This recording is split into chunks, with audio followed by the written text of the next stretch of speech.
What up, guys? Jason Guyman here with Christmas lights, and tonight we're going to talk about. We'll probably talk about pressure washing too, but mostly going to be about Christmas lights.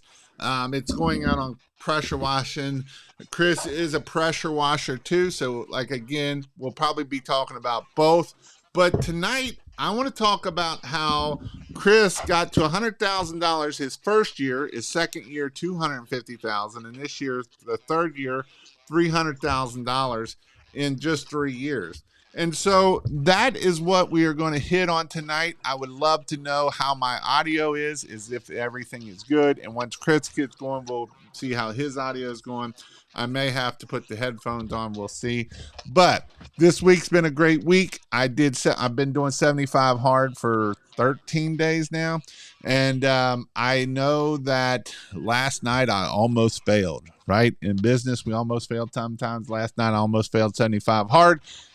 We're doing my workout at 11 o'clock at night and reading my 10 chapters of a very good book that you all should read. It's called Buy Back Your Time. If you haven't read it yet, I would highly, highly, highly, highly recommend you to read Buy Back Your Time. This is a book that is right up there with E-Myth and Profit First. It is one of those books that I would highly recommend you to read so that way you can grow your business, whether it's pressure wash, Christmas lights, window cleaning, junk removal, whatever it is, how to buy back your time. And it's not about buying back your time for not about buying back your time for growing your business, but actually buying back your time for so that you don't go crazy, right?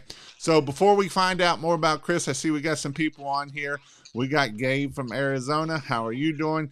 Creating my game plan right now this season. What's up? Checking in from Rhode Island. Get some, Jason. So Chris and Bonnie, I see Bonnie's there now. The better half, but Yep. and the youngest one. But Chris, tell me just a little bit about who are you, where are you from, and just your backstory of running this business. Yeah, so my wife and I, we live out in Myrtle Beach. We started this business about 3 years ago together. She quit her job. I got out of the military. Um, for our family, kind of was done with the day to day 9 to 5 job. So we ended up doing this. We've been a great team. She runs more the administrative side of things. I do more of the operations as well as the product side of things. And yeah, 3 years later, we're what we did 200 first year, second year 310. This year we're going to go for five. May even be able to do six, depending on recruiting. But yeah, that's pretty much us. So, Chris, you started doing your Christmas light business. What was that? 2 years ago now. Yeah, so we didn't start the first year. We didn't start till 2022. That was actually after we met you and Donovan up in Raleigh, and I think we came back. It was like November that we actually started, so we definitely got a really late start, and we just started putting a whole bunch of yard signs and flyers out, and somehow made six figures doing it in a month. So it was great. So, what made you think about starting a Christmas light business? I mean, my wife and I just wanted to do it, honestly. It was more attractive to us than pressure washing was. We do pressure washing like the rest of the year. But Christmas lights for us was always something we were passionate about. It's our cash cow. I mean, first year we did 100, second we did 210 and just lights. This year I would like to go for five, but I'm going to be a little optimistic and say, hey, we're going to go for five. We'll probably land around like 350. Estimated guess for this year. So, as you've been down our journey of starting your own business, what are some things that you have learned along the way? Um, so I think the most important thing is at some point in time, every business is going to come to this realization that you're going to become a really good leader, or you're going to be on the truck the rest of your life. And you're going to make money with your back instead of somebody else's back. So that's been the biggest wake up call for me, or for us this year. We've gotten a lot more educated on recruiting and employees. Where, I talked with Sean Day. I know he's been on the podcast. Same thing with Dan Plata. Me and him talk every 2 weeks about employees. Super important, especially when it comes to Christmas lights. Is just getting the right hires, the right people on the bus, because we were capped at about, 210 last year. There's no way I would have gone more. Like, there's no way. I was capped. It was me and a helper. So if I want to get to 3 to 500,000, I'm gonna have to have more than just one helper, and I'm gonna have to at some point get off the truck. So for me, employees is going to be a big, big thing for us this year to learn and figure out. We've been trying to figure them out for 3 years, so this is kind of the year where we are really focusing heavy on this and figuring out how do we get to a point where we're not hanging lights anymore, and it's just, our employees doing it. So, one thing I want to hit on here is what what what is your why? I know that your why is probably your family and feeding that, but you also have another why of your business, and so I'd like to hear a little bit about that why of why you running your business and what are some things you're doing to do to help others around the community. Yeah, absolutely. So, um, just a backstory about me. I probably didn't say this in the beginning. So, I spent 16 years in the military. Had a great, you know, salary, W-2 career base. I mean, I was making like 60K a year, and I lost all of it. Some things were outside of my control. Life changes with divorce, lost all my money. Uh, I came out here to Myrtle Beach because I met my wife, and we decided to start this thing together. And because of the scare of homelessness and losing everything, which I never really expected that would ever happen to me, it was really kind of out of the blue. Now we give back, right? We give back to the homeless veteran ministry. I go out and wash for them. I've hired people, trying to get them off their feet, giving them money. We also are doing a program this year too, and we're going to extend it with lights.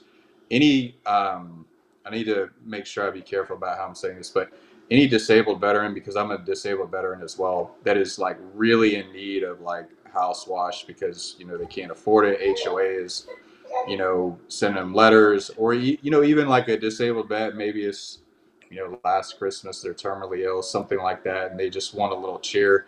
We're doing free jobs for them. So every week, like, we reach out and see if there's any in the Georgetown or Horry County community, and we've been giving back in that way as well this year. And when you give back, it's amazing, right? It's one of the things that, as you are successful, it's a way that you are able to get. It's more than just grabbing money, right? It's more than just making money. Money's a great thing, but being able to do that for somebody that may not be able to do that is an amazing thing. 100%. I mean, the way I look at money now is it's a tool. It's a resource, and it comes and goes. I've had it, I've lost it, and I've had it again, and lost it again, and had it again, and lost it again. It's just a never-ending currency. I guess that's probably why they call it that. That's kind of called entrepreneurship too, I think. So sometimes. Yeah, I think you're right. I think you're right there. So let's talk about your first 100,000, your very first year. What were some key things that helped you to get to the $100,000 in your very first year? Because a lot of times I know I always tell people, I used to tell people, if you come to my in person training, I would about guarantee you $30,000 to $50,000 a year. But since then, the last year or two, I've had several, and I mean several that hit $100,000 right out of their first year. What are some key things that helped you get to the 100,000 in your first year? Yeah, so um, I look at my story now and I see it more as a blessing because I've realized that the harder your life is, the easier it will be. The easier life is, the harder it will be. I know that's like an old saying from Les Miles, but um, I wasn't really given any other choice. You know, like other people, like they see themselves as having choices. Maybe they have money, they have bailouts. I had nothing, right? So for me, it was do or die. And I always believe in keeping a roof over your family's head, feeding your family, making sure they're taken care of. I didn't really have any other option, and that was my mindset. My mindset was like, look, this is do or die. I'm gonna do this, or I'm gonna die trying. And I think if you have any other mindset outside of that, entrepreneurship's not really for you. I'm just going to be completely honest. So I think until you get to that mindset, you're not really ever going to be successful. I mean, I know the one reason why you were the most successful in getting $100,000 your first year is because you came to one of my trainings. I'm just kidding, though. I do have people that do $100,000 from watching my videos on YouTube, also. So that is something that I love to hear that you're able to take those resources and do and be good. What are some strategies did you use to be able to get to that $100,000 in your first year? Yeah, I mean, I spent every waking hour marketing. That's all I did. And As and what are uh, some ways that you did, because you didn't have a lot of money that first year too doing this? So what are some ways that you were able to do marketing for the Christmas lights to be able to hit that? yeah, so we did flyers everywhere we went. We even did flyers when we weren't working. We'd have days where we do 8 hours worth of flyers. Door to door subdivisions. Yeah, all the places like the highfalutin areas. So we actually targeted places like I know you would tell people look at your post office routes. So we did that and figured out the high income areas. So we hit those places over and over again. Um, did yard signs, asked for referrals, and then we posted a lot because it's free. So we posted a lot on social media. That was really kind of how we got going at first, and then doing email text campaigns with returning customers. So we pretty much did like anything under the sun that we could for free that first year just to try to get work. I mean, we were probably a nuisance, but you got to do what you got to do. I mean, it is what it is. And if you follow them on Facebook, you'll see that Chris posts all the time on his wife's page. I'm sure she loves that. For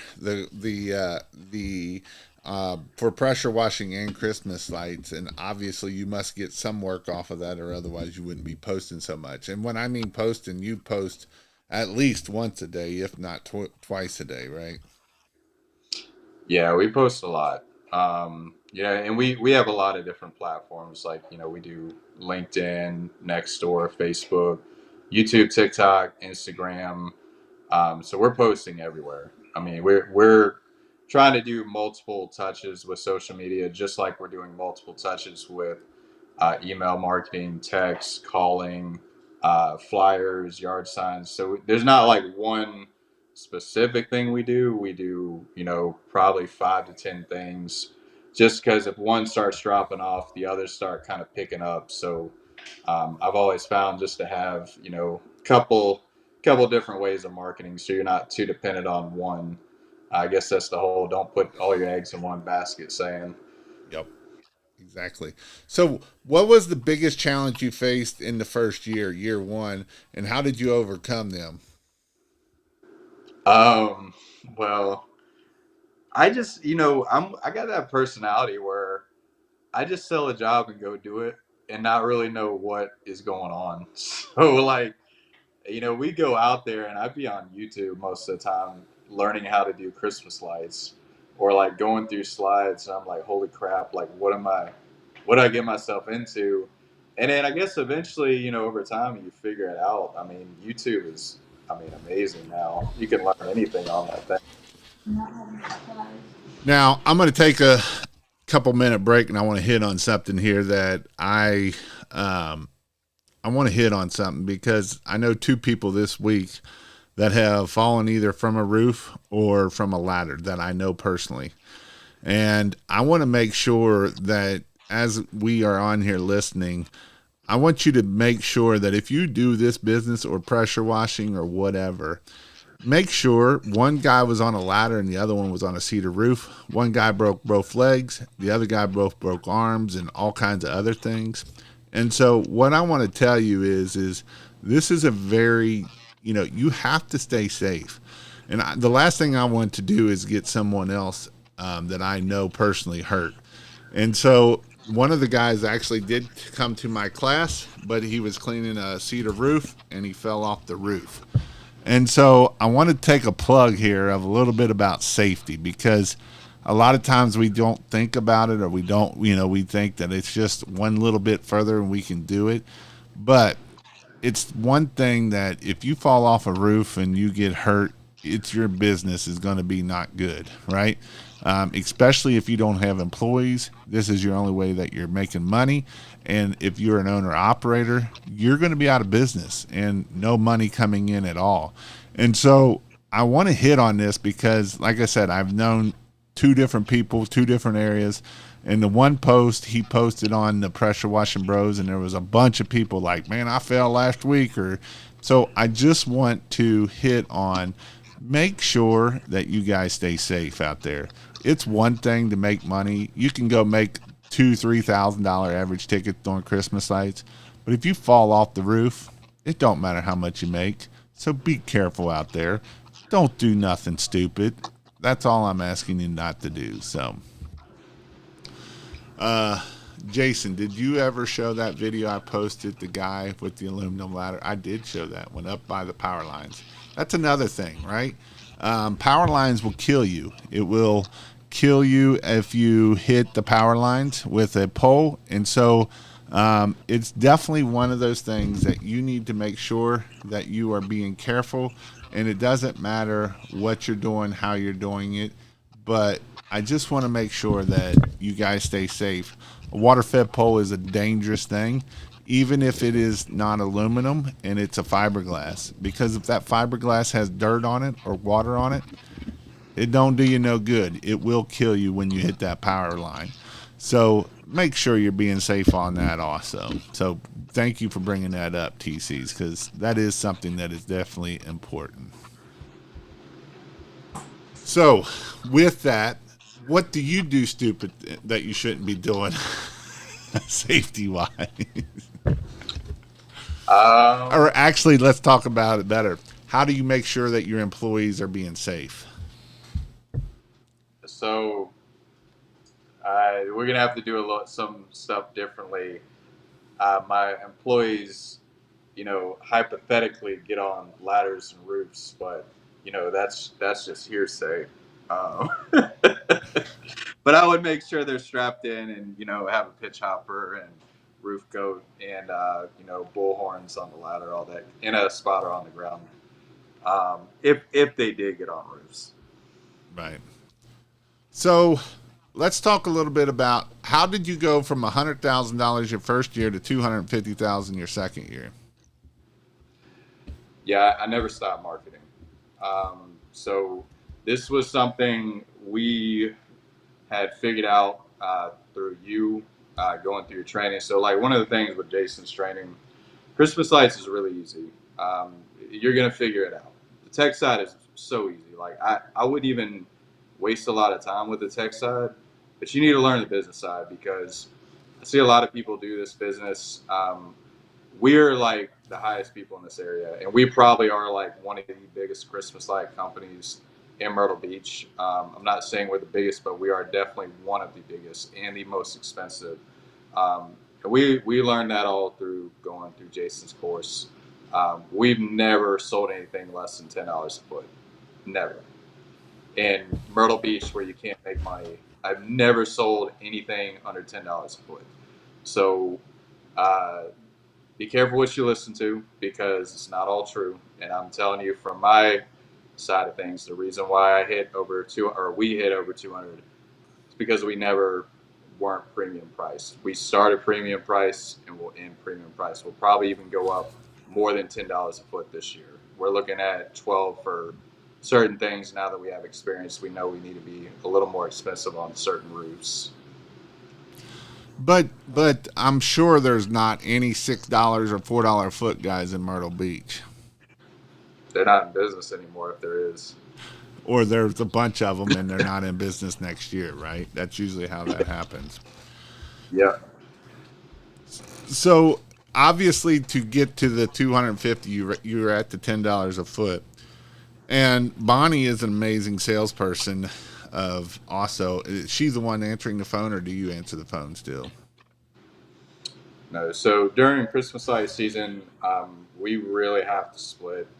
So she takes on that side. I have to take more of the ops manager slash, lead whenever I do need to be on a truck because there's absolutely no way that somebody could do both. So there's going to have to be an administrative side. So she helps out a lot with that because there's absolutely no way I could do that myself. It's just too much for one person. So, what changes or improvements did you implement in the second year to drive growth? And how did you have to overcome the challenges of even to be able to put up twice as many lights? Um, so the second year we started October 1st. First year was November 1st. This year we're actually looking at starting in September. We can get out September 1st because we're going to do Halloween lights this year. That is going to be the goal to extend the season another month. I think you have to start earlier. You have to bring your returning customers back in October so you can have room for your new customers in November. And you have to get into commercial.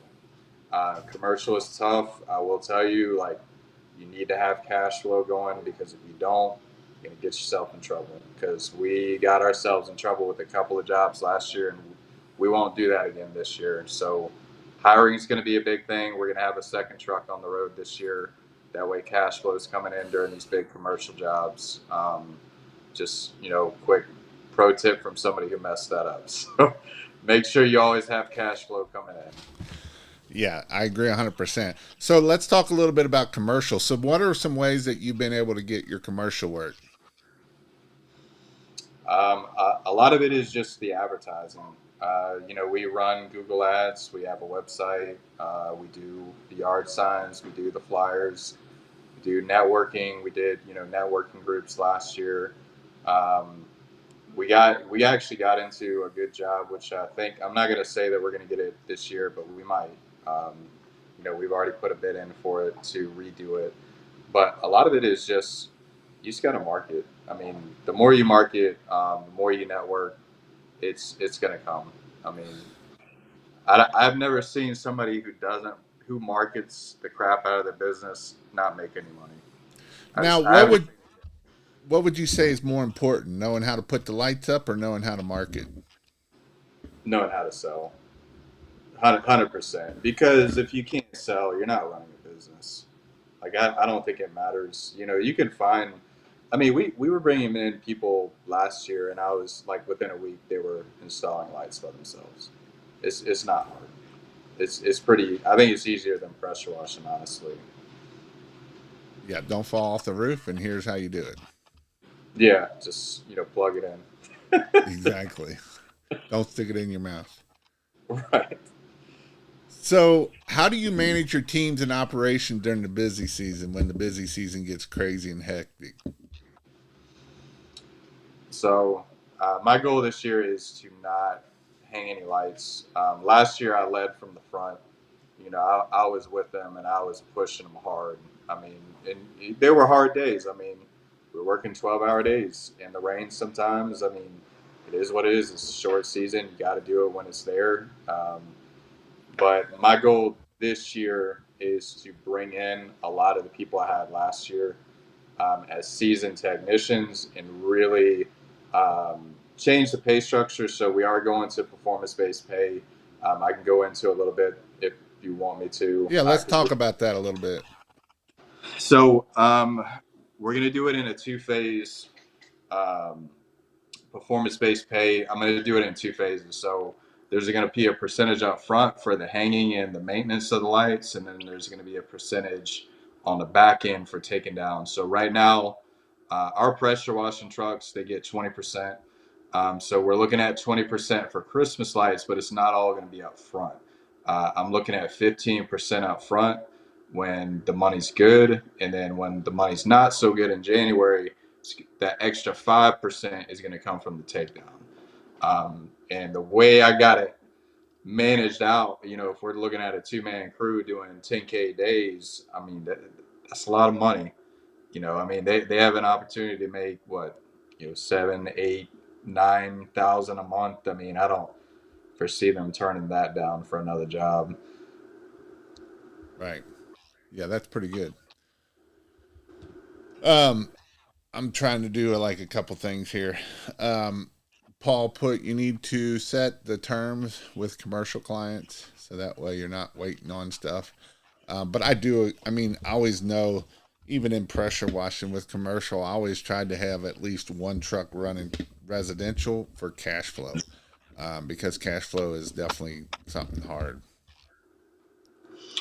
100%. Yeah, we're dealing with that with apartment complexes right now because we do have two trucks now, and I'm really looking at that like, hey, do we just keep a residential schedule making 8 to 10 grand a week while we're doing a 10 grand commercial job? Because a lot of these jobs it's been 2, 3, sometimes a month. Luckily, it hasn't been over a month, but if it is, that might be a little rough. I'm not gonna lie. Well, you don't want to be like Benjamin and they go filing bankruptcy on you and then you get screwed. So that's just something that happens part of business. So, Right, right. Yeah, and I don't think you can bankrupt payroll debt. right. So that's another thing. That's another area I don't want to get myself in trouble in. Nathan put it surprising how little competition there is in commercial. And I would agree with this. A lot of times people are scared to death to walk in businesses and pick up the phone and call businesses. I think they think that they're going to bite them and they have fear. And I know Nathan has been picking up a bunch of commercial jobs, even in Christmas lights right now. I know Daniel's picking up a bunch of commercial jobs in it. And Daniel's calling. The other day he called me. He's like, I'm gonna call 75 businesses today. And I asked him, I was like, how many did you call? He said, I only called 40. That's all I could get in a day. But he called 40 different businesses. And, Yeah, the one Monday night call, he was like, I called 15 churches and they all said no, but number 16 said yes. Right. And so it is a numbers game. You have to know that you have to get the no's so that you can get the yeses. Because if you never get no's, you're probably not going to get yeses either. So that's important to understand that. yeah, 100%. That's probably something I should have said that earlier. We do a lot of unsolicited bids. What I mean by that is we'll either call them, I'll walk in, especially on a commercial job where I'm in an apartment and there's like 5 or 6 next to me. I literally go to every single apartment that's like within like a mile or a walking radius. And I give them all unsolicited bids. I'm like, hey, you know what? Do you need a pressure washing guy, Christmas lights, whatever? And I just give it to them right on the spot, and I send it to their email, send it to their text, so they got it, and then we can follow up with them in a couple days and see if they want to move forward with it. Huge. I think that's huge. Unsolicited bids are huge. Yep. Um, so what advice would you give someone just starting out in the Christmas light installation business? Uh, I would tell them to go to your training because you need to learn how to run a business, man. You need to learn how to market. You need to learn selling. You need to learn the customer experience. The last thing you need to learn is how to be a technician. You can hire that. You got to figure out how to run a business first because if you can't run a business, nothing else matters. Yep. And so if you want to come check out the advanced training, if you've done about 50,000 or 100 and you want to grow it and get it to a 500,000 or a million and be around some rock stars like Paul Gardner and Dustin Howes, go check out christmaslights.io/a, and that is the advanced training. That is where you will get a lot of awesome information. And so that is definitely something that you should go check out. And I don't even know. There it is right there. Or you can also go to christmaslights.io and find my in-person training. So Nathan put another question here. I will answer your question, Wicked, here shortly, but I want to do it. It's not easy. The hardest thing in the world is calling them or showing up. I don't know what it is, but it eats my insides. It eats my insides. Laugh out loud, right? Because it's hard to go in there and because I mean, we think right that they're going to say no, and our brain is going to tell us that you're not good enough, you're not smart enough, you're not all of these other negative things that the reason why you can't go, right? I guarantee you if Nathan could come up with 75 reasons why he shouldn't call them or walk in because it's fear, it's this, it's that, maybe they're busy, right? But when you do, and actually I had a conversation with Nathan the other day. He was like, the people that you think are going to do Christmas lights are like go fly a kite, and the people that you're like, I don't even know why I'm going in here, they're the ones that say, okay, let's do it. So it's back to you are not your customer, and quit putting yourself as if you know what that person's going to do, say yes or no. Go out there, get it done, and that's the big key to this. So 100%. 100% business first, wise words. This is Nathan or Daniel. The thing about Daniel is he started his business. He did $179,000, $176,000 his very first year. He only climbed on two or three roofs. That's all he did. He paid somebody else to do it. He's amazing at sales. He's scared to death of heights, but yet they did $179,000 in business. And this year his goal is $500,000. And so that is what I'm talking about by you taking action and making things happen. It's back to what Chris said. It's not about the technician. It's about the business. Do you know how to run a business? Do you know what your profit is? A lot of times when I ask people, what do you charge? And they tell me $5 a foot. I said, what's your cost? And they'll tell me, well, it only cost me $1.50 for light bulbs and clips. But let me ask you this, Chris. Is that all you need to run a business is light bulbs and clips? Yeah. Um, I'll be honest, man. This year I have 6 whiteboards to the left of me. All I do is whiteboard, and it's mainly P&Ls and numbers. I whiteboard every single number down to the T. And if you don't know that, then you don't know how to run a business because you can't math. So if you don't understand math or the numbers behind running your business and what makes a profitable business, then I don't think you're really going to make much money doing this because you don't understand your numbers. Right. And if you don't know your numbers, that's a bad thing because you don't know what to charge at that point. And you don't even know what's profitable or not profitable if you don't have your numbers written and where you want to be at for it. Oh, shoot, that's me over here. Let me turn that off. Every no is an opportunity. Let me turn that off again. This Daniel's got a great question. Chris, how are you finding staff when it comes? How do you find in his staff, and when does he start advertising job openings? So this year I changed a lot of things. Uh, I'm gonna put a plug in for Sean Day. I actually probably will use Sean this year. So if you're really struggling with recruiting, talk to him. I think he does. Was it Lead Hire Chill? We talked for a long time. Um, I really, in the past, I haven't done well with this. I've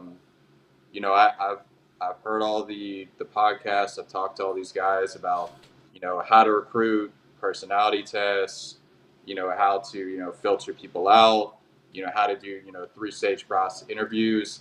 I think you need a recruiting service, man, especially if you're trying to do like $500,000 a year. I would recommend it because you could afford it.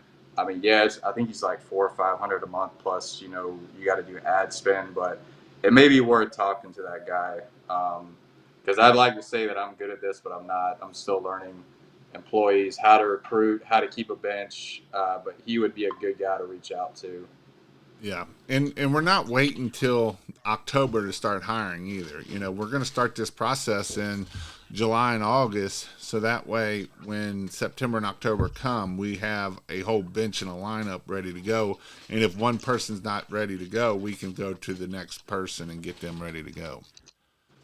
100%. I mean, the way he's explained it to me, and Dan Platt has explained this too. So I'm, giving both of them credit. You got to treat it like a college basketball team. You got your starting five guys, but you also got your bench, and you don't want to let your starting five guys know that you don't got a replacement if they're not cutting the mustard, because people slack off, they get burned out, or they end up leaving for other jobs. And if that happens, you got to have somebody else to throw in there, especially if you're trying to do some big numbers like that. Now, the one thing I would say is if you go to christmaslights.io/A in the advanced class, Dustin is going to be there, and he has guys that he puts up over 2,000 houses a year, and he gets guys to come back every year. He has guys that have been working for him for 10, 15 years. So if you want to learn some of his stuff, you definitely want to go check out the advanced class. Where this is so true with all the businesses that you own. It's like, man, I made a $10,000 day, and then you're like, man, I made a $50,000 week, and you're like, man, I made $100,000 month. Jeremy Main just made $100,000 month this month, and Chris Johnson, which is out of Myrtle Beach. He's like, last year he did $96,000 month, and this is the great question of where'd all my money go? I made this much, but it went right back out the door, right? Yeah. So tell me a little bit about that and what you do to overcome that. So that was last November. We had a $94,000 month, and I was looking at like paying all the employees and my wife, and I'm like, we don't have any money. It's like, what happened? It's Right. like, where did all the money go? I don't know. But it's like, especially I feel like when you're growing a business, you're spending so much money and growing the business and marketing to even get the leads, and then paying the employees, and having the trucks and maintaining. I mean, there's so much money that goes into this. Like, a lot of times, yeah, you make six figures, but then you spent six figures to make it. So it kind of it balances itself out sometimes. Mm-hmm. So how do you plan to reach the goal of you want to hit a 500,000, or I know you said 300 is conservative, but you really want to do a 500,000. So what is your plan to reach the 500,000? It's all going to be recruiting. Like the lead gen, we're good. Sales, we're good. Operations, we're good. We got to have the right people. There's no other way to do it. And I got a second truck on the road now, so if we can get two-man crews that are solid, they can hit the numbers we need them to hit. That's how we're going to do it. There's no other way it's going to happen, because we're going to get capped at 200 again if we can't get the right people in to get them up. So what are some common mistakes that you see others make in the industry, and how can you avoid them? I think going in with a closed mind. If you're not getting coaching, if you're not watching the videos, if you're not reading books, listening to podcasts, I still listen to Tommy Mello all the time. I'm trying to actually do what he's saying, where he said, listen to me when I made 3 million, 5, 10, 15, 20, all the way up to 100, because he's like, the information changes as I level up. I think you have to find people that are going to help you level up, and that's where the coaches, the training, you say guys like Paul Gardner that's making over 10 million a year. You got to get around those guys, because they will help you get to that level. The guys that are at like 50, 60, 70, there's nothing wrong with it. I used to be that guy, but they're not going to level you up to where you need to be. You got to get around the people that have been where you want to go. And, maybe they're not so far ahead of you, but, maybe they're that 500,000-700,000 mark, and that's where you want to be. And they'll usually help get you up there. So that is definitely something I agree with. Some other common mistakes that I see in this industry is not charging enough. And, I love that you started off at $10 a foot, because I usually tell people to start at $8 to $12 a foot. And I love to see that you all started at the $10 a foot mark. because a lot of people will start at the $8, $10 a foot, and they get told no 8 times, and then they're like, Jason, this doesn't work. And what was your what is your close percentage? Do you know what it is? I use like 10%.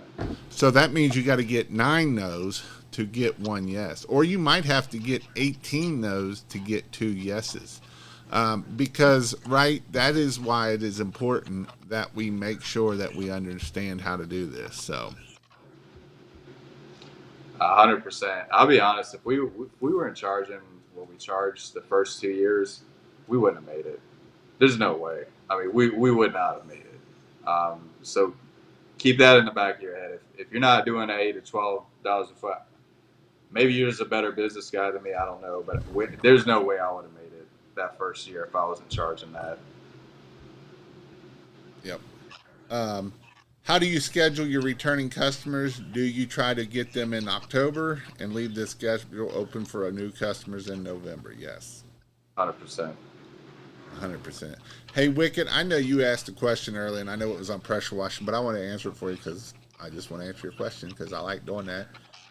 You had said, is the 5.5 gallon or the 7 gallon 12 volt better? Honestly, the 5 gallon does just as good as the 7. There's not that much of a difference. In fact, the 7s usually go out faster than the 9s do, or the 5s do. So that's why the 5s are better. Mr. Sean, again, if you want looking for people to hire, go check him out. I've had him on. I'll probably have him on again. Um, Definitely go check out Sean's stuff. Start working on a budget with a detailed P&L. Hire a good business accountant and see where you are overspending. Money going out the door faster than it's coming in. 100%. So, as we do this journey and as we start with the Christmas lights and we're getting into the season, we're not quite to the season, but I do know people that are closing jobs right now. What are some things that you look for when you're trying to go after commercial work? Um, I mean, really, like a lot of it hasn't just been coming to us. Like obviously, like we've been marketing year round. People see it on social media, they see it in Google Ads, and they call us up. But really, if you're going after specifically with commercial, you just need to walk in there and give them a bid. Just it's really that simple. Just walk in and give them an unsolicited bid. Maybe set a goal for yourself, like, hey, I'm going to do $100,000 a month of unsolicited bids, and maybe you close 5-10% of that. That's 5-10 grand of commercial work, because it's free. I mean, it just requires your time and gas and a vehicle, and that's it. Or you can just call them too. I mean, you probably just call them and do it over the phone too. Most of our bids are over the phone. I think you could do it that way too. I love the unsolicited bid thing because I know Patrick Clark does a bunch of them when he had his business, and I think he says that they shoot for like $250,000 to $300,000, and they know that every $250,000 to $300,000 of bids they give out, they'll close like $50,000 of them. So it's a numbers game, right? It's all a numbers game, is all it is. Yeah, 100%. It's all a numbers game. Like everything's a numbers game. Leads, sales, even employees is a numbers game. Um, it all comes down to the math and the percent. Yeah, because it's not as Sean puts it, hiring people is a lot like marketing, right? And even Tommy Mello talks about this, right? Your marketing is going to also help you get employees. Your Right. marketing, and that's the thing that you have that helps you out a lot is where you are a disabled vet, you try to hire disabled vets and you try to take care of disabled vets. I mean, the name of your company is talks about vets, right? And so that is the cool thing about this of growing a business in this here. You know, I talked to, I was poking at Rick earlier today because Rick Moosey, he's from New York. He's also a vet. And I was poking at him a little bit. because I like to get him up going. He's one that you can stir up pretty easy and get him going pretty good. And so, it's one of those things that as you're hiring your employees, you can't just take. It's all about how do you take care of your employees. What is the culture? And I know the company culture is kind of a buzzword right now. It's kind of one of those words that people just use it of we have great company culture, but what do you do for your employees, right? Are you just paying them a paycheck and assuming that everything's going to be done, or are you taking care of them? Do you know what your employees need? You know, we were talking to Dustin Howes last night, and he's going to be at the ChristmasLights.io/a, and he was talking about every employee has different needs. One might be trying to save up for a house. One might be trying to do something else. Do you know what your employees looking for and wants and needs? Do you know what your employees this profile is? Do you know what their love language is? A lot of times I know people will say, it's just about the money. Well, if your love language isn't about the money, and it might be touch, it might be words of affirmation, that is completely different. And so, some people you could give them a Rolex watch and it's going to mean the world, and another person they could care two less. It's just a watch on their arm, and that's all they care. That's all it is. So, how are you taking care of your employees is going to determine how long you're going to be able to keep them. And I'll be honest, when I had my business, we wasn't very good at keeping employees. I went through a lot of employees. Now, one of my best employees, Dan, he is still there as of last year, and he was an amazing employee. He could get a lot done. Now, was we ready to fire him? Yeah, we was. But the people once we sold him kept him. Did he show up every day? Nope, he didn't. But they never did fire him and let him go because he was an amazing employee, and they tolerated that habit versus just firing him and get to the next person. Because if you suck as a leader, is it the employee's fault or your fault why the employee's leaving? Right? And I'm going to say it's probably you. If you're reading this book here, I would highly recommend it to everybody. It talks about the camcorder method of how to get. A lot of times we don't tell our employees how to do stuff and the right way to do it, and then we want to change it as we go, and that's the problem of why our employees can't keep up with us. So, make sure that you're doing your hiring and doing the things that you need to do. So, with that, so your goal's a half a million at the end of the year. What are you going to do if you hit your half a million? I'm gonna get off the truck. That's my goal this year. I like to promote myself to an ops manager. I mean, I'm already like wearing a lot of hats. Bonnie's wearing the hats on the admin side. It'd be nice to start scaling at this point because you start hitting these bigger numbers. Yeah, you probably do profit more doing it yourself, but you're gonna burn out. I mean, you're not gonna have any time. You're gonna be working 100 plus hours a week, not seeing your family, and for me, now we have baby girl and she's a couple months and it changes things. And now I'm like, well, how do I promote myself into an ops role now and get people to do this full time as technicians? And then, I'll probably still go out and help them when they really need it. I got that backup truck, but um, I like to buy back my time. That's my goal now. It's not so much the money; it's more having time with the family and being home more. Because last year I was just gone too much, and yeah, it was cool to make all that money, but I had no time to enjoy it with my family, so it didn't really make a whole lot of sense. Daniel asked a good question here. What percentage of marketing do you allocate to Google Ads and social media ads? What is the cost per lead for Facebook? Mine seemed high last year, so I stopped early. Yeah, Facebook. Ashley does a great job. She's been doing Facebook for us for a couple of years now. Facebook did not do very well for us. I don't necessarily think that was her doing. I think there was a lot of changes on Facebook that kind of hurt them too. Um, but really, like with Google, I think we were about like 20, $30 a lead. But I'll be honest, like most of our stuff last year was referrals. I don't know why, but most of the stuff we had didn't even come from any of the ads we did. We still did it, but most of it was word of mouth, which was really kind of interesting to see that in year two. So Paul said, get off the truck before you start the season. That way you can focus on the 500K. Was you down there when was Paul there at the time you were there or no? In Raleigh, Yeah, uh, he might have been. I got you. I don't remember. I mean, he may have been. I don't Right. remember. That was November of, oh no, October of 2022. Yeah, I don't So I'm remember. not sure. Daniel put amen, family first. And you know, that's something that I like to hit. I know I know Paul's big on family too. You know, family first is definitely very important.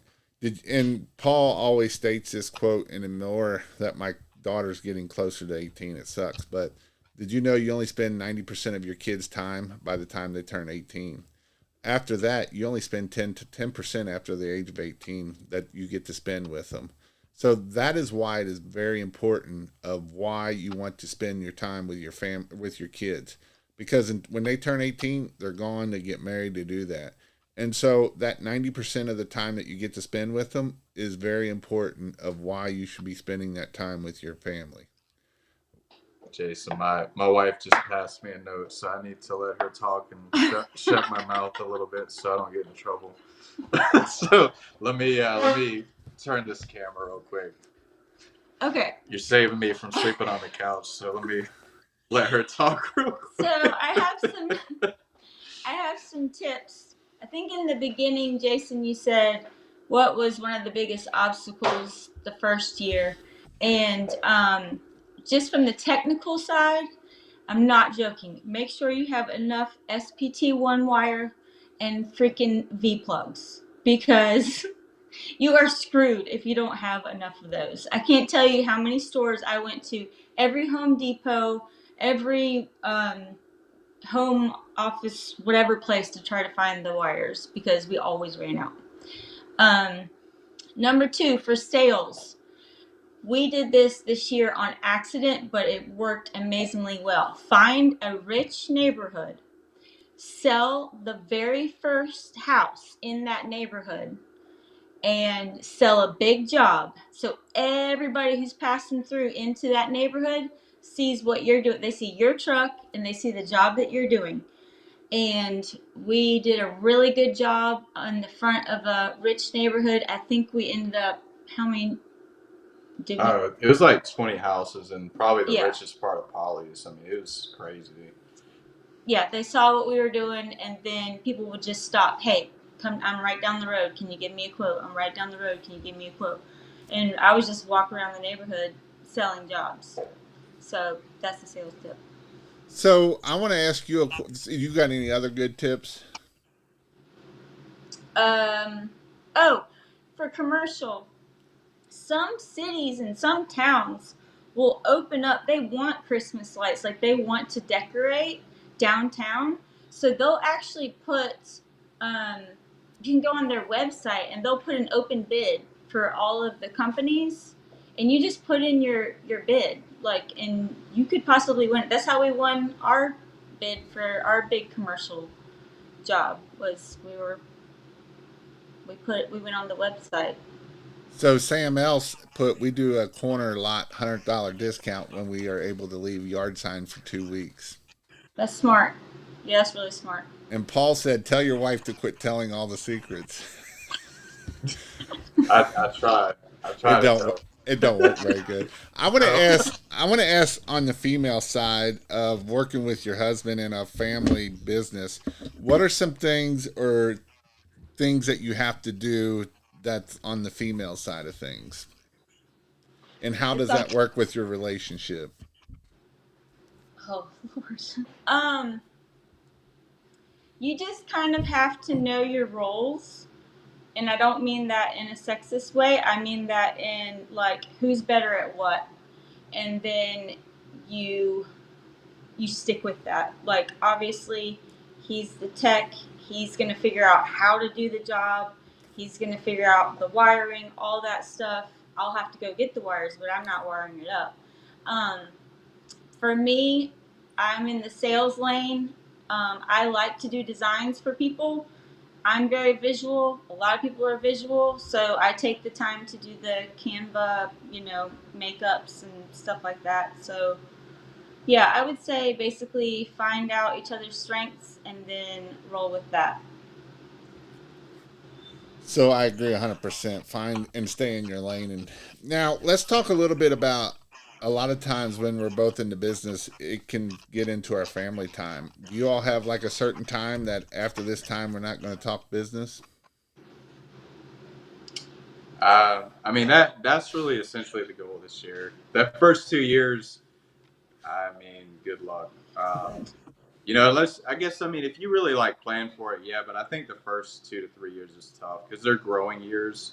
You really don't know what you don't know. But this year, like we would like to really start doing that. So that's where the hiring the employees and scaling is coming in. Uh oh. Guest has muted them. So there we go. We're back. Sorry. So as Sam put, during Christmas, it's 24/7, 100 days straight. Oh And that's him, his wife. The last time I was out at their place, we were out at like 7, 8 o'clock, and she was still there, and he was still going on strong. So, Trying to get both of us. but what? So I want to ask you, Bonnie, what are some words of advice if you were wanting to start a Christmas light business? Uh oh, I don't know what's going yeah. on. Hold on for us real quick. I think that one of the daughters is Sorry, calling. my daughter's blowing up our Um, phone. Oh, Yeah, I mean, I'm just like I said, I'm just plugging your education in. I mean, I just go to your class, man. That's how we started. We went to your class. We did your online training. I mean, that's what worked for us, And result. One thing I'd say, man, results don't lie. Somebody who's doing 100 plus a year by going to your training, or whoever's training. I mean, we went to yours and it worked. So now uh, we're trying to knock on 500 this year. And it all started with talking with you and Donovan and Chris Johnson sitting right next to me on the list. they've blown up his phone for cutting in on him, is what it is. So, Yeah, yeah, yeah. Now, one of the daughters, she likes calling, I guess. No, I think she's stuck. She's stuck at work. That's why. oh, tell her to get a good thumb up. Um, but Sam else he came to our class and he did 250,000 his first year, and I don't know what he did his second year, 700,000 dollars. Um, but he's a go getter. So that's definitely something that you got to do this. Let's talk about this. Is running a Christmas light business easy? No, no business is easy. Especially if you want to make it, it ain't easy. Right, Unless you want it as a hobby, maybe it's easy then. right, right, right. Again, if you want to learn tactics for the advanced class, it is next week in Salt Lake City. I guarantee you will 10x, you will probably 100x your whatever you put into it. And just being in the room with Dustin House, Chris Johnson, Paul Gardner, Brian Lee, Ashley Bissing, myself, I guarantee you will learn something. If you don't, I will give you your money back. That's what my guarantee would be for you. If you don't learn something, that's because you got your hearing aids off. So, before we jump off here, what are some words of encouragement for people that are watching tonight? I mean, my biggest word of encouragement is came from nothing. Literally, I had nothing. 3 years ago, I had nothing. Um, And she called back again. hold on, sorry, we're trying to get a hold of her with the other phone. I got you. But yeah, no, I mean, I had nothing 3 years ago, and now, we're gonna do 500,000 this year. So anybody can do it. I mean, really, like anybody can do it. There's nothing special about me. Um, I just decided to do it. I mean, that was it. It's really that simple. I mean, yes, it's going to be hard, but it's also going to be hard if you don't decide and you go work for somebody from 9 to 5 and never retire. I mean, it's you got to kind of weigh the options there. So I always like to ask, do you have any favorite books or podcasts you like to listen to is that helps you keep you motivated? Yeah. So I have a lot of books that I like to read. One of the things I'll tell people to read, especially on leadership, and this is going to be kind of crazy, but The Art of War by General Sun Tzu back in was it like 500 BC? China, really impactful Chinese general. If you have not read that book, read it. I, in fact, what you'll realize is that a lot of these guys that talk about leadership have read that book and they've just kind of reworded it into their own books. But that guy had so much wisdom back, thousands of years ago. I would read that book. And what's That's the name of that book again? The Art of War. The Art of War. Okay. I haven't read that book yet, so I'm going to have to read it. It's a good one. You're gonna realize like a lot of these leadership books you read, you're gonna see a lot of that in that book. Awesome. Question is there a class in Chicago? I do have a class in Michigan. Will be the closest to you. It's in Michigan. That it will be in September. It is up on the website. If you go to christmaslights.io, and then you'll have to go to in-person training and kind of find your way there to find those dates. I don't actually have a thing for that yet, but if you go there, you'll be able to find that class for the Michigan class. So, The Art of War is a book that you need to read. I need to read myself, sounds like. But other than that, you got any last words you want to say to people online? Yeah, I mean, don't be a bitch. You sound like what was his name? Now I can't think of I'm it. bringing him back, man. I haven't seen him in a while, but I know it. I know it. I know it. he's got a point. He's got, That's right. That's right. But other than that, I hope you all have an amazing night. Again, if you want to learn more about Christmas lights and get your business to $500,000 be in a room where people are doing it, go check out christmaslights.io/a. I hope you all have an amazing week. And uh, hell yeah. When Sam put something, I got to put Sam up because Sam is awesome. If you all don't follow Sam else on Facebook or on TikTok, Facebook, you should. I guarantee you will learn a lot.